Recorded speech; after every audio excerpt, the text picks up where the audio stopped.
কোরআনে বর্ণিত এমন এক রমণী যার অর্ধেক জিন অর্ধেক মানুষ। ইতিহাসের সবচেয়ে রহস্যময় রমণী রানী বিলকিস। তিনি ছিলেন হযরত সুলাইমান আলাইহিসসালামের স্ত্রী। বিলকিস এমন একটি রাজ্য শাসন করতেন যা দক্ষিণ আরব থেকে শুরু করে আফ্রিকা পর্যন্ত বিস্তৃত ছিল। তার সম্পর্কে কিছু অবিশ্বাস্য তথ্য আছে যা আপনার জানা উচিত। যেহেতু কিছু ইতিহাসবিদ দাবি করছেন যে তিনি অর্ধেক মানুষ এবং অর্ধেক জিন ছিলেন, তাহলে প্রশ্ন, জিনদের রাজা নবী সুলাইমান কি মানুষ হয়ে সত্যিই কোনো জিনকে বিয়ে করতে পারেন? ইসলামী ইতিহাস এই সম্পর্কে কি বলে? এই ঘটনা শুরু হয়েছিল একটি ছোট্ট পাখির মাধ্যমে। কোরআনে যার নাম হুদহুদ বলা হয়েছে। হুদহুদ যে মানুষের কথা বুঝতে পারত এবং নবী সুলাইমানের এক বিশ্বস্ত গোয়েন্দা ছিল এবং দূরদেশ থেকে গুরুত্বপূর্ণ রাজনৈতিক সংবাদ নিয়ে আসত।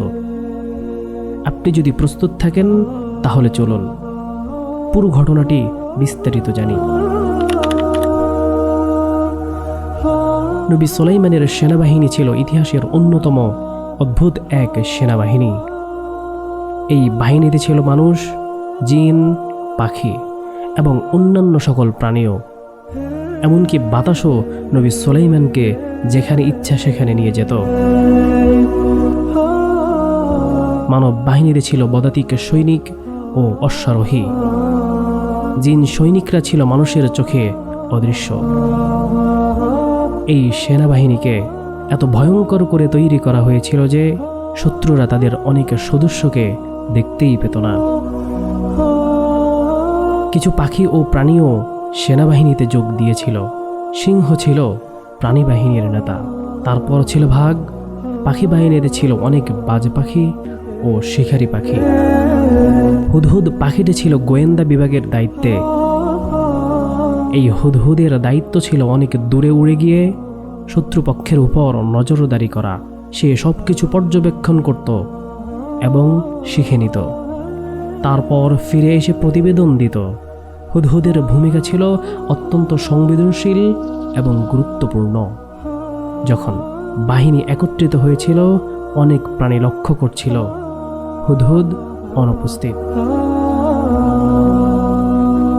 তারা নিজেদের মধ্যে ফিসফিস করতে লাগলো, কমান্ডার শীঘ্রই এসে পড়বেন এবং বুঝতে পারবেন যে হুদহুদ অনুপস্থিত। অবশেষে সুলাইমান নবী যখন বাহিনীর কাছে আসলেন, তখন ফিসফাস আরও জোরালো হলো।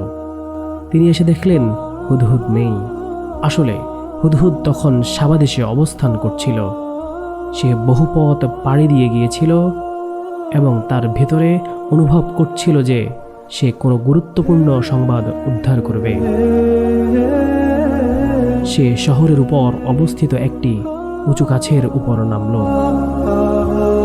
সেখান থেকে রাস্তাঘাট, ঘরবাড়ি, প্রাসাদ এবং ফটক সবকিছু পর্যবেক্ষণ করল। সে কিছু অস্বাভাবিক পরিস্থিতি অনুভব করল। দেখা গেল মানুষরা যেন কোনো অনুষ্ঠানের জন্য জড়ো হচ্ছে। তাই সে শহরে বসবাসকারী আরেক হুদহুদকে জিজ্ঞেস করল, ও সুন্দর হুদহুদ, দয়া করে বলো এই শহরে কি হচ্ছে? মানুষরা যাচ্ছে সাবার রানীর দর্শনে। তারা সবাই সেখানে সূর্যের সামনে সেজদা করবে। সুলাইমানের গোয়েন্দা পাখি তখন নিশ্চিত হয়ে গেল তার অনুভূতি ঠিক ছিল। সে প্রথমে রক্ষীদের দেখল, তারপর কমান্ডার ও সৈন্যদের, এবং সবশেষে সাবার রানী নিজে সিংহাসন থেকে বেরিয়ে এলেন। তিনি তার সিংহাসন থেকে নেমে জনগণকে নেতৃত্ব দিলেন। তিনি তার দুই হাত উঠিয়ে সূর্যের সামনে সিজদা করলেন। সব মানুষ তার সঙ্গে সিজদা দিল।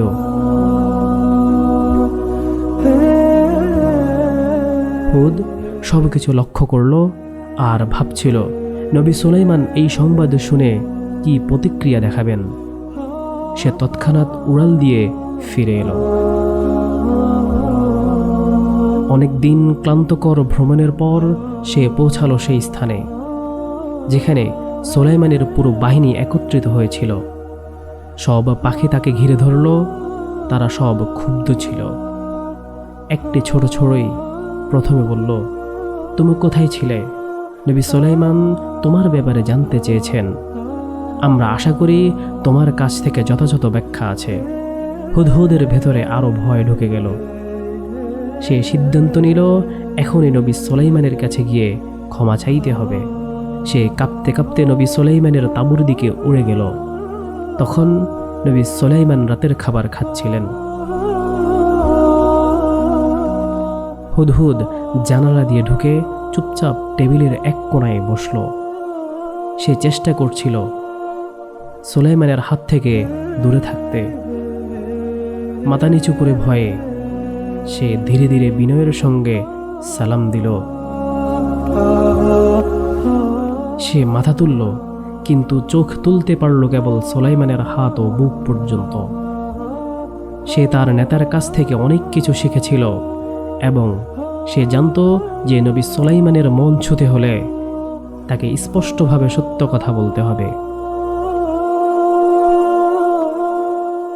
আমার বাচ্চা, আমি এমন এক জাতির সংবাদ এনেছি যাদের সম্পর্কে আপনি জানেন না। এক দূরদেশে আমি এক নারীকে দেখেছি যিনি সাবার জাতির উপর শাসন করছেন। তিনি এক বিশাল সিংহাসনে বসেন এবং তার কাছে এমন সব জিনিস আছে যা কেউ চাইলেই পেতে পারে না। কিন্তু আমি দেখেছি তিনি এবং তার জাতি আল্লাহর পরিবর্তে সূর্যকে সেজদা করছে।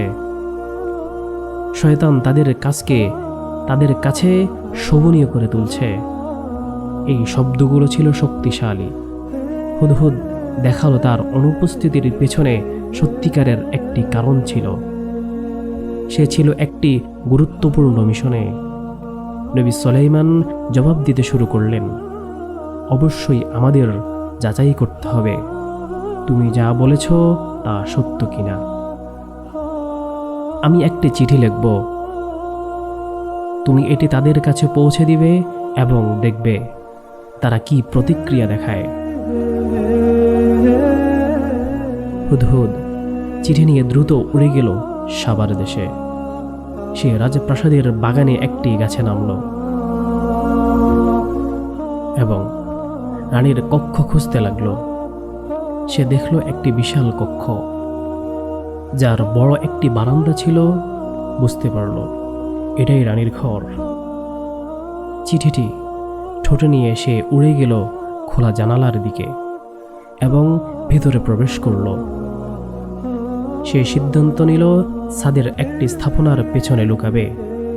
সে বাইরে তাকিয়ে দেখল রানী বিছানায় ঘুমাচ্ছেন। তার চুল বালিশের উপর ছড়িয়েছিল। তার মুখ ছিল অত্যন্ত সুন্দর। তার সৌন্দর্য দেখার সময় হুদহুদের মনে এক ধরনের দুঃখ জন্ম নিল। এত সৌন্দর্য, ধন সম্পদ এবং ক্ষমতা থাকা সত্ত্বেও কেউ সূর্যের সামনে সেজদা কেন করবে? এই চিন্তা করল হুদহুদ। তার মনে হলো শয়তান তাদেরকে ধোঁকা দিয়েছে। শয়তান তাদের এমন কিছু উপাসনা করতে বাধ্য করেছে যা সত্যিকার মাবুদ নয়। কিন্তু সে কিভাবে এটা করল? তারপর হুদহুদ ভাবল, যদি সুলাইমানের সেনাবাহিনী সে আবার জনগণের সঙ্গে যুদ্ধ করে তাহলে ফলাফল তো স্পষ্ট। হ্যাঁ, রানী শক্তিশালী, কিন্তু নবীর বাহিনীকে পরাজিত করতে পারবে না। সুলাইমানের সৈন্যরা খুব সহজেই তাকে দখল নিতে পারবে।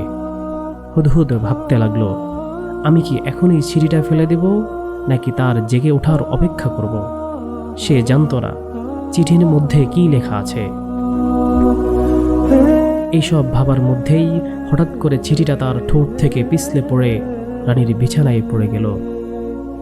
রানী চোখ মেলে দেখল তার সামনে একটি চিঠি। তিনি দ্রুত চারদিকে তাকালেন, কিন্তু কাউকে দেখতে পেলেন না। এক ধরনের ভয় অনুভব করে তিনি চুপচাপ চিঠিটি খুললেন এবং পড়তে শুরু করলেন। এই বার্তাটি সুলাইমানের পক্ষ থেকে। আল্লাহর নামে, যিনি পরম করুণাময় ও অতিশয় দয়ালু। আমি তোমাকে এক আল্লাহর প্রতি ঈমান আনতে আমন্ত্রণ জানাচ্ছি। আমার প্রতি অহংকার করো না। আমার কাছে এসো এবং নিজেকে সমর্পণ করো। রানী রেগে গেলেন এবং আবার চারিদিকে তাকালেন, খুঁজলেন কে চিঠি এনে দিয়েছেন, কিন্তু কাউকে না দেখে তার রাগ আরও বেড়ে গেল। তিনি তার প্রহরীদের ডাকলেন এবং বললেন, কে সাহস করেছে আমার কক্ষে প্রবেশ করার? এটা কে করেছে? প্রহরীরা বিস্মিত হয়ে গেল। তারা বলল, কেউ রানীর ঘরে ঢোকেনি। তারা জানালো, তারা সারাক্ষণ তলোয়ার হাতে ছিল এবং চোখ খোলা রেখেছিল। তারা শপথ করে বলল, রানীর ঘরের আশেপাশেও কেউ আসেনি।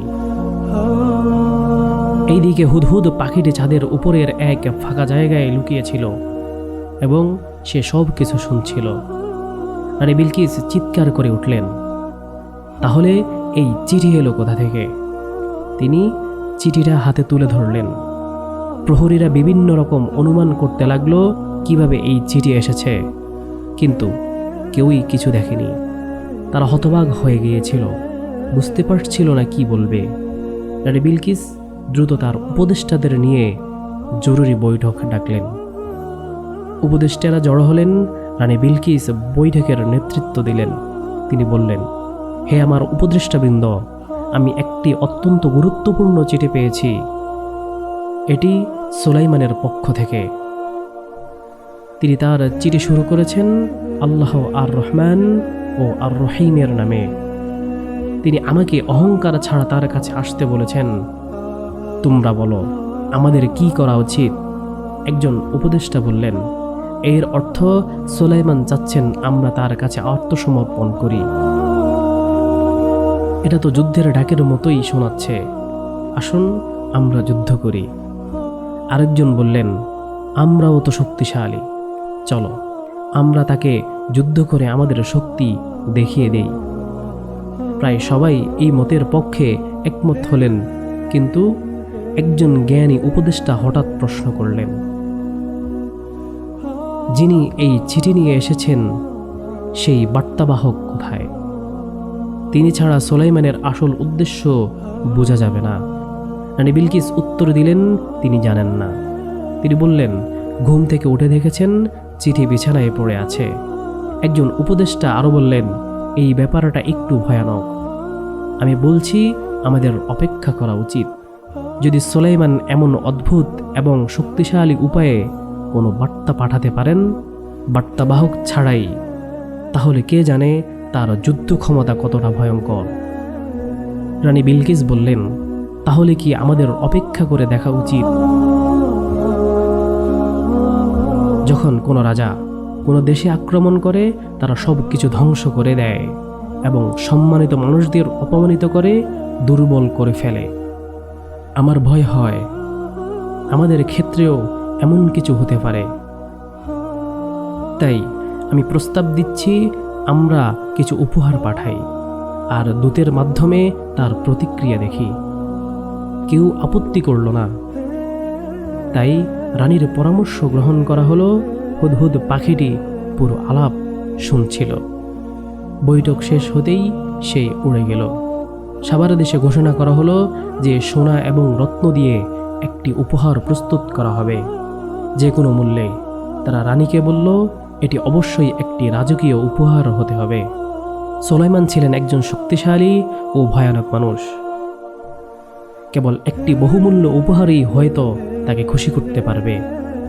রাজ্যের ভবিষ্যৎ নির্ভর করছিল তার উপহার গ্রহণের উপর। রাজ্যের শিল্পীরা দিনরাত এক করে কাজ করছিল এই বিশেষ উপহার তৈরিতে। তারা বিভিন্ন মূল্যবান উপকরণ ব্যবহার করল। অবশেষে উপহার তৈরি হলো। এটি ছিল একটি সোনার তৈরি থালা। এর দুই পাশে ছিল সোনা ও রত্ন দিয়ে দুটি নিকড়ে। রানী বিলকিস যখন এই চমৎকার এবং দামি উপহারটি দেখলেন, তিনি খুশি হলেন। তিনি তার দূতদের প্রস্তুত হতে এবং সুলাইমানের কাছে এটি পৌঁছে দিতে বললেন। তিনি নিজের একটি সেনাপতিও পাঠালেন, যাতে সুলাইমানের সামরিক শক্তি সম্পর্কে আরও জানা যায়। তিনি তার দূতকে বললেন, জানার চেষ্টা করবে সুলাইমান আমাদের কাছ থেকে আসলে কি চান এবং সেনাবাহিনী কতটা শক্তিশালী। হযরত সুলাইমান ইতিমধ্যেই হুদহুদের মাধ্যমে রানীর সভা সম্পর্কে জেনে গিয়েছিল। হুদহুদ যখন সীমান্তে ঘুরছিল তখন সে দূতের কাফেলা দেখতে পেল এবং দূত সুলাইমানের কাছে ফিরে গিয়ে খবর দিল। তার কাছ থেকে শুনে সুলাইমান বুঝলেন যে রানী উপহার পাঠাচ্ছেন।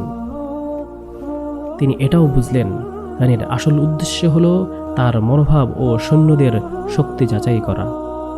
তাই সুলাইমান আদেশ দিলেন তার সেনাবাহিনীকে প্রস্তুত হতে এবং সারিবদ্ধভাবে রানীর দূতদের গ্রহণ করতে হবে।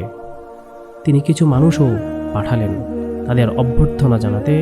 হযরত সুলাইমানের একটি মাত্র উদ্দেশ্য ছিল, আমি চাই তারা আমার সঙ্গে দেখা করার আগেই নিজেদের পরাজিত মনে করুক। রানী বিলকিসের দূতেরা হঠাৎ এক বিশাল বাহিনীর সামনে এসে পড়ল। তারা সৈন্যদের সংখ্যা গুনতে লাগলো এবং কোন কোন প্রাণী এই বাহিনীতে রয়েছে তা লিখে রাখল। তাদের বিস্ময়ের সীমা রইল না যখন তারা দেখল সুলাইমানের সেনাবাহিনী কেবল মানুষের নয়, বরং সিংহ, বাঘ, হাতি, পাখি এবং আরও অনেক প্রাণী নিয়ে গঠিত। তারা আরও দেখল এই বাহিনী বাতাস ব্যবহার করে এক স্থান থেকে অন্য স্থানে চলাচল করতে পারে। তাদের চোখ বড় হয়ে গেল, মুখ হা হয়ে গেল বিস্ময়ে। এই বাহিনী ছিল একেবারেই আলাদা, মহিমাময় এবং ভয়ঙ্কর। তারা বুঝে গেল এমন বাহিনীর বিরুদ্ধে তারা কখনোই যুদ্ধ করতে পারবে না। যখন তারা লক্ষ্য করল কিছু অস্ত্র নিজেরাই নড়াচড়া করছে, তখন তাদের ভয় আরও বেড়ে গেল। তারা একে অপরের দিকে তাকিয়ে আতঙ্কের সঙ্গে প্রশ্ন করল, এটা কি? তাদের নিয়ে যে কর্মকর্তা ঘুরে দেখাচ্ছিল সে শান্তভাবে উত্তর দিলেন, এটা তো মাত্র কয়েকজন জিন সৈন্য যারা প্রভাতকালীন অনুশীলন করছে। দূতেরা আশ্চর্য হয়ে গেল এবং তারা আরও উদ্গ্রীব হয়ে উঠল সুলাইমানের সঙ্গে সাক্ষাৎ করার জন্য। কিন্তু হযরত সুলাইমান সরাসরি তাদের সঙ্গে দেখা করতে অস্বীকার করলেন। তার পরিবর্তে তিনি তার এক অধিনায়ককে পাঠালেন তাদের সঙ্গে কথা বলতে।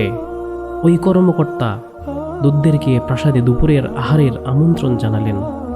দূতেরা চারিদিকে তাকিয়ে বুঝতে পারলেন তাদের আনা উপহারগুলো কত তুচ্ছ এবং মূল্যহীন মনে হচ্ছে সুলাইমানের রাজত্বের গৌরব ও ক্ষমতার তুলনায়।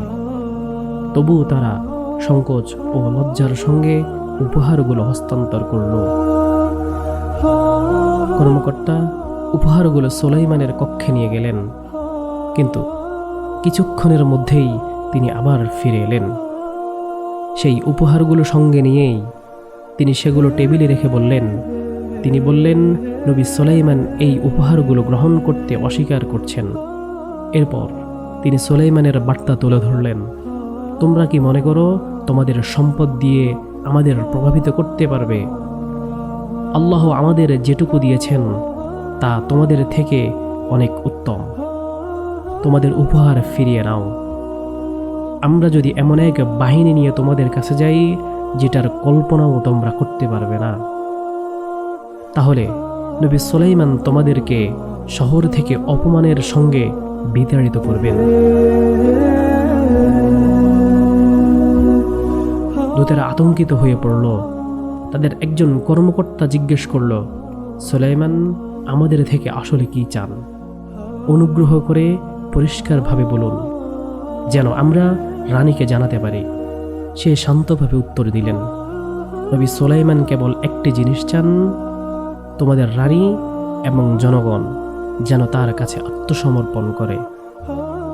তারা বুঝতে পারল এই বার্তাটি একদিকে শান্তির আহ্বান, অন্যদিকে কঠোর হুঁশিয়ারি। তাই দূতেরা ফিরে গেল রানী বিলকিসের কাছে সুলাইমানের বার্তা পৌঁছে দিতে। দূতেরা যখন পৌঁছালো তখন রানী ঘুমাচ্ছিলেন, তবে তিনি তার দাস দাসীদের বলেছিলেন দূতেরা এলে যেন সঙ্গে সঙ্গে জাগিয়ে দেওয়া হয়। তাই তারা বিরক্ত না করতে চাইলেও তাকে জাগালো। রানী বিলকিস চোখ খুলতেই দূতদের সঙ্গে সাক্ষাৎ করলেন। তিনি জিজ্ঞেস করলেন, বলো, উপহার দেওয়ার পর সুলাইমান কি বললেন? দূতেরা ব্যাখ্যা করল যে তারা সুলাইমানের সঙ্গে দেখা করতে পারেনি।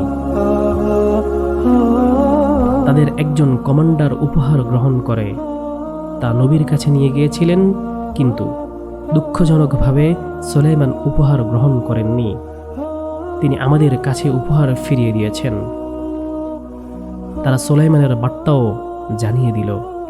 এটা শুনে রানী মাথা নিচু করে চিন্তায় পড়ে গেলেন। সুলাইমান তার উপহার গ্রহণ করেননি, দূতদেরও স্বাগত জানাননি। তিনি তাদের কাছ থেকে আরও বিস্তারিত জানতে চাইলেন। তারা যা কিছু দেখেছে সব কিছু। তিনি বুঝলেন সুলাইমান কেবল একটি জিনিসই গ্রহণ করবেন, আর তা হল আত্মসমর্পণ। দূতেরা সুলাইমানের বাহিনীর শক্তির বর্ণনাও দিল। রানী যখন শুনলেন যে তার বাহিনীতে জিন ও পশুরাও রয়েছে, তখন তিনি উপলব্ধি করলেন পরিস্থিতি কতটা গুরুতর। যদি তিনি যুদ্ধের পথ বেছে নেন, তাহলে তিনি হয়তো সব কিছুই হারাতে হবে। এখন কেবল একটি পথ বাকি, অন্য কোনো উপায়ে সুলাইমানকে বোঝানোর চেষ্টা। তিনি উপহারের দিকে তাকিয়ে গভীরভাবে চিন্তা করতে লাগলেন। তারপর তিনি সিদ্ধান্ত নিলেন রাজ্যের রাজসভার সদস্য ও যুদ্ধ বিষয়ক উপদেষ্টাদের একত্র করবেন। এই বৈঠকটি হবে অত্যন্ত গুরুত্বপূর্ণ। এদিকে নবী সুলাইমান নিজের শহরে এক বৈঠক আহ্বান করলেন। তার পরিষদে ছিলেন মন্ত্রী, কমান্ডার, যুদ্ধ বিশেষজ্ঞ ও জ্ঞানী আলিমগণ। 2টি সিংহ পাহারার দায়িত্বে ছিল, যারা বৈঠককে সুরক্ষা দিচ্ছিল। হুদ পাখিটিও সেখানে ছিল প্রতিবেদন দিতে। প্রস্তুত, নবী সুলাইমান সভা শুরু করলেন। আমি প্রশংসা করি যিনি আমাদের এই সমস্ত সম্পদ ও ক্ষমতা দিয়েছেন। যদিও তার অন্তরে ছিল প্রচণ্ড রাগ, তিনি তা বাহিরে প্রকাশ করেননি। তিনি বললেন, কিভাবে সম্ভব যখন আমরা জীবিত আছি এবং তাওহীদের পতাকা বহন করছি, তখনও পৃথিবীতে এমন মানুষ রয়েছে যারা সূর্যকে উপাসনা করে। এটা আমাদের জন্য ব্যর্থতা এবং লজ্জার বিষয়। সুলাইমান নিজের গৌরবের জন্য শাসন করছিলেন না, বরং আল্লাহর রাজত্বের প্রতিনিধি হিসেবে শাসন করছিলেন। এই কারণেই তিনি একই সাথে রাগ ও দায়িত্ববোধ অনুভব করছিলেন। তখন সেনাপতি দাঁড়িয়ে গেলেন, হাতে তরবারি নিয়ে, আর বললেন, শুধু আপনি আদেশ দেন, আমি সাবার রানীর সিংহাসন এবং আল্লাহকে অস্বীকারী এই জাতিকে ধ্বংস করে দেব। কিন্তু সুলাইমান বললেন, আমি হিংস্রতা পছন্দ করি না, আমাদের অন্য কোনো পথ খুঁজতে হবে। আমি আশা করি রানী নিজেই এখানে এসে আমার সঙ্গে দেখা করবেন, কিন্তু তার আসার আগেই তোমাদের মধ্যে কে তার সিংহাসন এনে দিতে পারবে? তখন এক জিন বলল, আমি তার সিংহাসন আপনার সামনে নিয়ে আসতে পারি, এমনকি আপনি ওঠার আগেই। আপনি জানেন আমি কতটা শক্তিশালী। কিন্তু এরপর একজন আলেম, যিনি আল্লাহর পক্ষ থেকে বিশেষ জ্ঞান, ইলমে লাদুনি প্রাপ্ত ছিলেন, তিনি বললেন, আমি তার সিংহাসন তোমার সামনে নিয়ে আসতে পারবো, এমনকি তুমি চোখের পলক ফেলার আগেই। সুলাইমান যখন এই প্রস্তাব গ্রহণ করলেন, তখনই হঠাৎ করেই বিলকিসের সিংহাসন তার সামনেই উপস্থিত হয়ে গেল। এমনটা কোনো মানুষ এর আগে কখনোই করতে পারেনি। সবাই হতবাক হয়ে গেল। সিংহাসনটি ছিল বিশাল এবং রাজকীয়। সবাই সেই দিকে তাকিয়ে চুপচাপ চিন্তায় ডুবে গেল। হুদ পাখিটিও সেখানে ছিল, চেষ্টা করছিল এই অলৌকিক ঘটনার অর্থ বোঝার। এদিকে সাবানগরীতে রাজসভায় ও যুদ্ধ পরিষদ সভা বসেছিল। রানী বিলকিস সেই সবার নেতৃত্ব দিচ্ছেন। রানী ক্লান্ত স্বরে বললেন, আজ আমরা এক ভয়াবহ পরিস্থিতির মুখোমুখি। সুলাইমান চায় আমরা তার কাছে আত্মসমর্পণ করি। সে আমাদের শক্তি ধ্বংস করে দিতে হুমকি দিচ্ছে। আমি তোমাদের কাছে সাহায্য চাচ্ছি, চলো একটা সমাধান খুঁজে বের করি। উপদেষ্টারা একমত হলেন। সম্ভবত কেবল রানী নিজেই সুলাইমানের কাছে গিয়ে আরো বড় উপহার দিলে শান্তি আসতে পারে। কিন্তু তারা এটাও বললেন, যদি এই উপহারও প্রত্যাখ্যান করা হয় তাহলে যুদ্ধই একমাত্র বিকল্প। আর এই যুদ্ধ হয়তো ইতিহাস থেকে আমাদের অস্তিত্বই মুছে ফেলবে। সবাই রানী বিলকিসকে তাদের শেষ আশা হিসেবে দেখছিলেন। তাই রানী ঝুঁকি নিয়ে সিদ্ধান্ত নিলেন তিনি নিজেই সুলাইমানের প্রাসাদে যাবেন। প্রস্তুতি শুরু করা হলো। নতুন, আরও সুন্দর এবং দামি উপহার তৈরি করার পরিকল্পনা করা হলো। হয়তো সুলাইমান জানতেন রানীর ক্ষমতা ও তার ধারণা ভুল ছিল। তিনি তার দেশের শিল্প ও প্রযুক্তি নিয়ে গর্ব করতেন, কিন্তু নবী সুলাইমান তাকে একটি গুরুত্বপূর্ণ সত্য শেখাতে চেয়েছিলেন। আসল শ্রেষ্ঠত্ব এবং প্রকৃত উন্নতি কেবল তখনই আসে যখন কেউ তাওহীদের পতাকার নিচে আসে, আল্লাহর একত্বে বিশ্বাস করে। আল্লাহর প্রতি ঈমান ছাড়া কোনো ব্যবস্থাতেই টিকে থাকতে পারে না। যদি তুমি দুনিয়া হারিয়ে ফেলো কিন্তু আল্লাহকে পেয়ে যাও, তাহলেই তুমি বিজয়ী। কিন্তু যদি তুমি পুরো দুনিয়া অর্জন করো আর আল্লাহকে হারাও, তাহলে তার লাভ কি? হয়তো সুলাইমান, যিনি এক জ্ঞানী নবী ছিলেন, কেবল বিলকিসের সিংহাসন আনার নির্দেশ দেননি, বরং তিনি আরও একটি নির্দেশ দেন। সিংহাসনের ডিজাইন বদলে দিতে হবে। যখন সুলাইমান সিংহাসনের উপর সূর্যের প্রতীক দেখলেন, তিনি বললেন, কত বড় বোকামি! কেউ কি সূর্যের উপাসনা করে? যদি সূর্য সোনার তৈরিও হতো, তবুও তার সামনে সিজদা করা একেবারেই অর্থহীন। তিনি নির্দেশ দিলেন সিংহাসনের কিছু অংশ পরিবর্তন করতে। তার নির্দেশ অনুযায়ী সিংহাসনের পুনরায় নকশা করা শুরু হলো। এদিকে রানী বিলকিস যখন তার যাত্রার প্রস্তুতি শেষ করেছিলেন, তখন তিনি একটি কাফেলা প্রস্তুত করতে বললেন, যেন তার সঙ্গে যাত্রা করে নবী সুলাইমান তার রাজ্যের সেরা স্থপতিকে। তুমি কি জানো আমি কেন তোমাকে ডেকেছি? আমি এমন একটি প্রাসাদ নির্মাণ করতে চাই যেন তা পানিতে ভেসে আছে, এর প্রবেশপথ হবে স্বচ্ছ, যেন কেউ নিচে তাকালে ভাববে এটি কেবল পানি স্থপতি। তারপর সে বলল, যদি আপনি চান তাহলে আমি সেই মেঝেতে খাঁটি কাঁচ ব্যবহার করব, যাতে নিচের পানি পরিষ্কারভাবে দেখা যায়। সুলাইমান বলল, হ্যাঁ, সেটি একদম উপযুক্ত হবে। তুমি কি বলতে পারো এই নির্মাণ শেষ করতে কত সময় লাগবে? স্থপতি উত্তর দিল, যদি আপনি জিনদের সাহায্যের অনুমতি দেন তাহলে 2 সপ্তাহেই শেষ হয়ে যাবে, আর যদি শুধুমাত্র মানুষ তৈরি করে তাহলে অনেক সময় লেগে যাবে। আমি জিনদের সাহায্যের নির্দেশ দেব,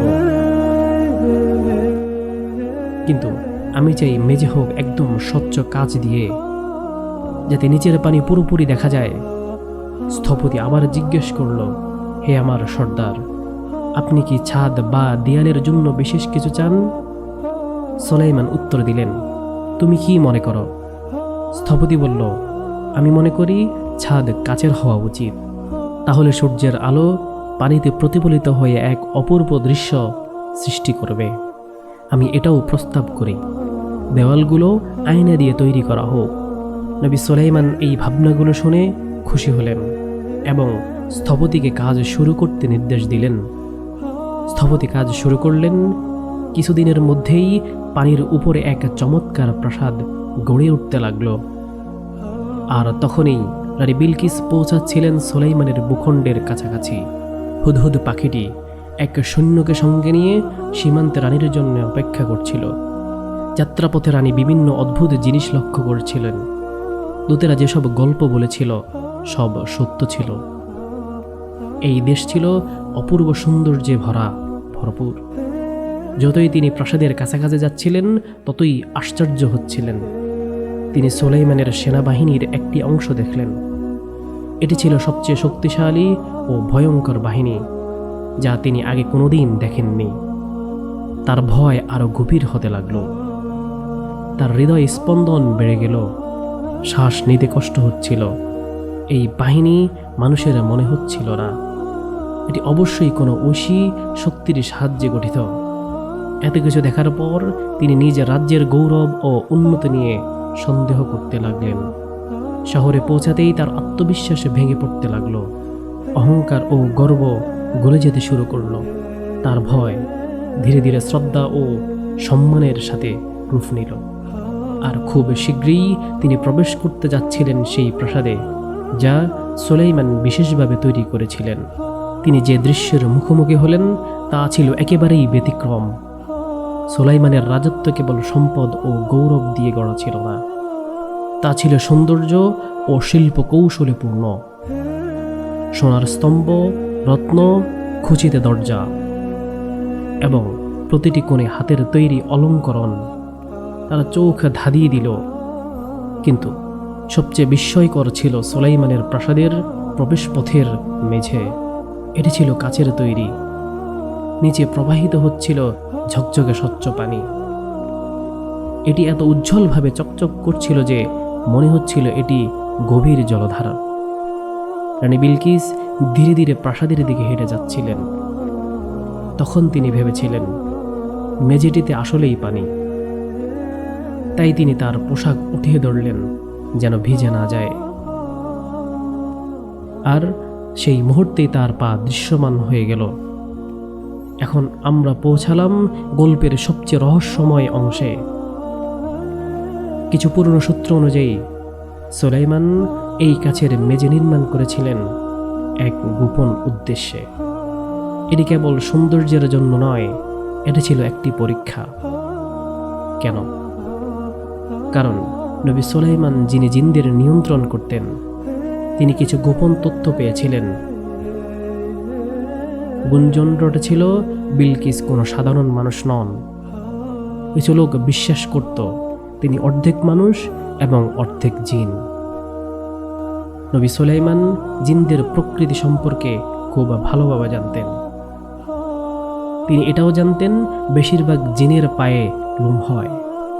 তাই তিনি কাচের মেঝেটি এমনভাবে তৈরি করান যেন দেখতে মনে হয় পানি, যাতে বিলকিস তার পোশাক তুলেন।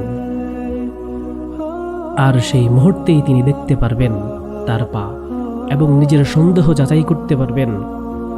বিলকিস হয়তো সাধারণ মানুষ ছিলেন না, কিন্তু মানুষ কেন বিশ্বাস করত তিনি অর্ধেক জিন? এই ধারণা বিভিন্ন ধর্মীয় ও সাংস্কৃতিক উৎসে বিভিন্নভাবে পাওয়া যায়। কিছু গল্পে বলা হয় বিলকিসের জন্ম হয়েছিল একজন মানুষ একজন জিনের মিলনের মাধ্যমে। একটি কাহিনীতে বলা হয় তার মা ছিলেন একজন মানবী রানী এবং তার পিতা ছিলেন একজন ইফিত, অর্থাৎ এক শক্তিশালী জিন।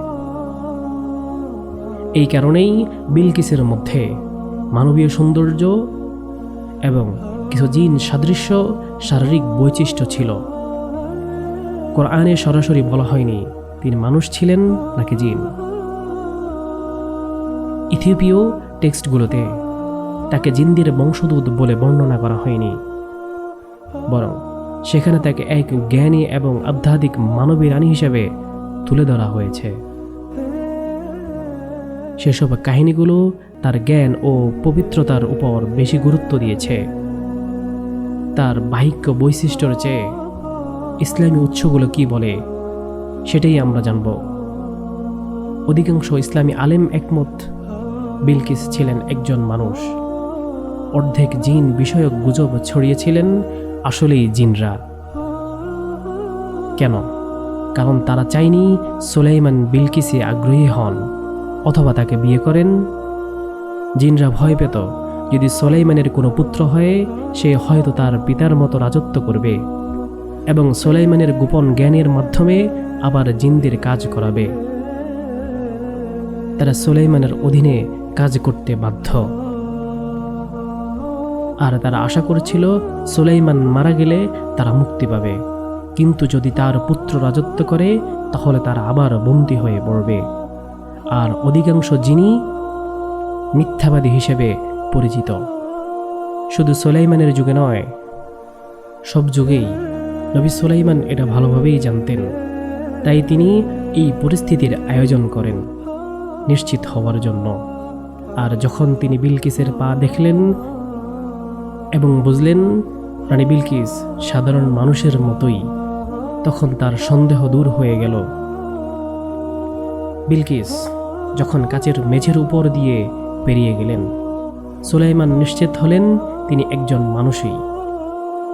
তারপর সুলাইমান রানী বিলকিসকে তার সিংহাসন দেখালেন। রানী বিলকিস বিস্ময়ে হতবাক হয়ে গেলেন। নবী সুলাইমান তাকে জিজ্ঞেস করলেন, এটা কি তোমার সিংহাসন? বিলকিস ভালোভাবে তাকালেন। তিনি ঠিক কি বলবেন বুঝে উঠতে পারলেন না। সিংহাসনটা দেখতে হুবহু তার নিজের মতো, কিন্তু কিছু একটা বদলে গেছে। অবশেষে তিনি বললেন, এটি দেখতে আমার সিংহাসনের মতোই। সিংহাসনের নিচে সুলাইমান একটি বার্তা রেখে দিয়েছিলেন, আমরা আল্লাহর কাছে আত্মসমর্পণকারী।